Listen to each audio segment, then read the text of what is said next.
वर्ध्या आनंदवाडी येथे घडलेल्या दुर्दैवी घटनेत पत्नीच्या डोळ्यादेखत पती नाल्याच्या पुरात वाहून गेला आहे। ही घटना रविवारी रात्री घडली। पोलिसांकडून मिळालेल्या माहितीनुसार पती पत्नी आठवडी बाजार करून रात्री घरी परतत असताना अचानक जोरदार पावसामुळे नाल्याला पूर आला। या पुरातून रस्ता काढण्याचा प्रयत्न करताना दोघेही वाहून जाऊ लागले। मात्र पत्नीच्या हाताला झाड लागल्यानं ती कसाबसा बचावली, पण पती पुराच्या प्रवाहात वाहून गेला। या घटनेनंतर पत्नीनं संपूर्ण रात्र नाल्याशेजारीच थांबून मदतीची वाट पाहिली।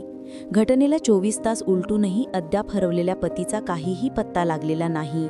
स्थानिक पोलीस व बचाव पथकाचे शोधकार्य सुरू आहे।